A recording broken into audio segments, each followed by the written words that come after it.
You've been sitting there for 40 minutes. Two browser tabs open, two job listings, two cities, two people. Both look right. Both feel right. And you can't move. So you close both tabs. You go to sleep. You tell yourself you'll decide tomorrow. You won't. There's this old thought experiment. A donkey, placed exactly halfway between two identical stacks of hay. Same size, same distance, same quality. The donkey is perfectly rational. It looks left, looks right. It has no logical reason to pick one over the other. So it stands there, forever. And it starves to death. Sounds stupid, right? An animal that dies because it can't choose between two good options? Now look at your browser tabs. In 2004, a researcher set up a table at a grocery store. On some days, he put out 24 varieties of jam. On other days, just 6. More options should mean more purchases, right? That's what we believe. More is better. More freedom, more choice. That's the whole point. Here's what happened. The table with 24 jams attracted way more people. Everyone stopped.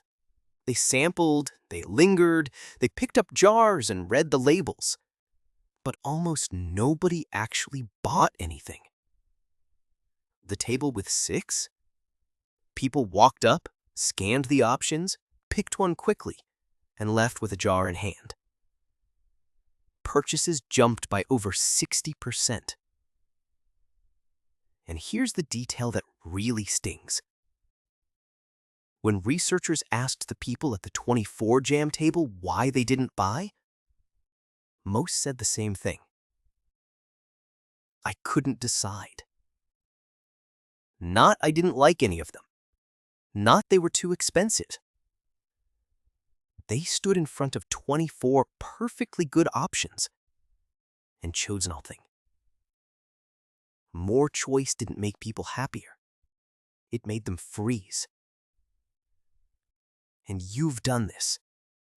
Not with jam, but with everything else. You had 2 job offers. One paid more, but the team felt off. The other paid less, but the work seemed meaningful. So you made a spreadsheet. You listed pros and cons. You texted 5 friends for advice, and everyone said something different. The deadline passed. You took neither. You're still at the same desk. You've done this with people. 2 of them. One makes you laugh. The other makes you think.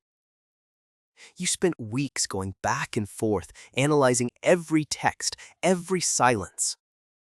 Now, neither one is texting you back. You've done this with cities. New York or Austin. Portland or Denver. You researched apartments, cost of living, nightlife, median rent. You had 17 browser tabs open at 3 in the morning.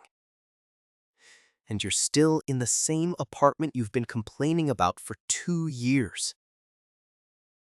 That's you, right now, with your 2 tabs open. It's not that you're lazy. It's not that you don't care.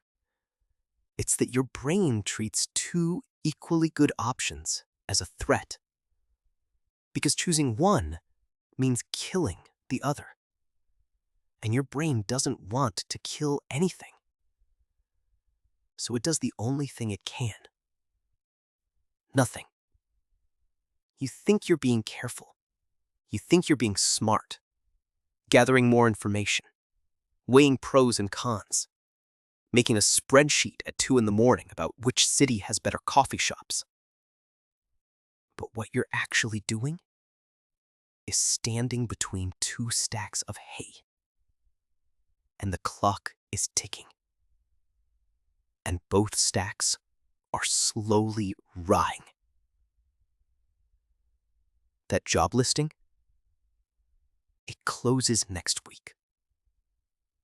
That person you're interested in, they're not going to wait forever. That opportunity to move, someone else already took it. You didn't lose because you chose wrong. You lost because you didn't choose at all. Here's what nobody tells you about having options. Researchers studied parole decisions from real courtrooms and found something disturbing. Judges approve parole at dramatically different rates depending on when they hear the case. Right after a meal, when the judge is rested, approval rate sits around 65%. Right before a meal, after hours of back-to-back decisions, it drops close to 0. These judges weren't corrupt. They weren't lazy.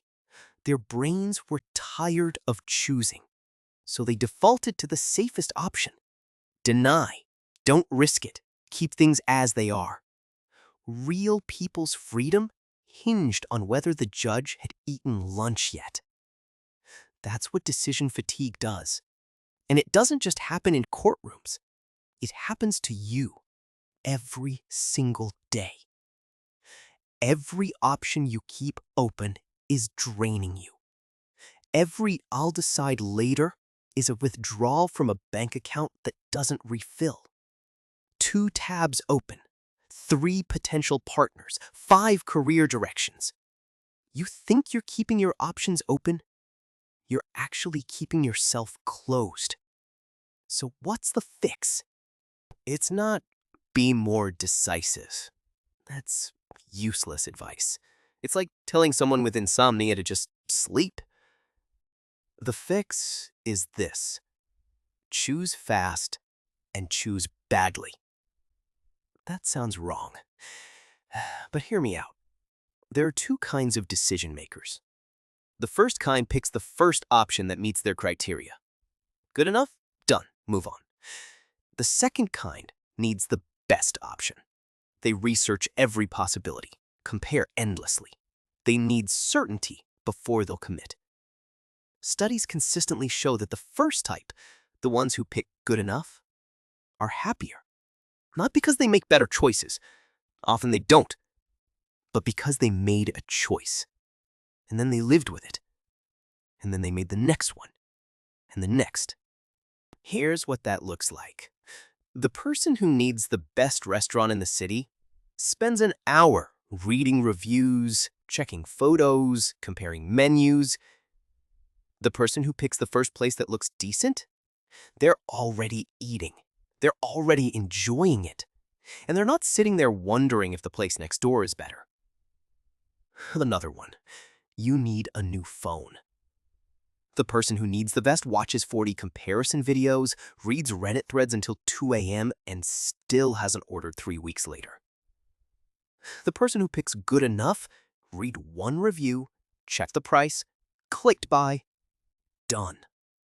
They've been using the phone for 2 weeks already. The donkey doesn't need to figure out which haystack is better. It needs to walk to one, eat, and live. Perfection is the enemy of everything.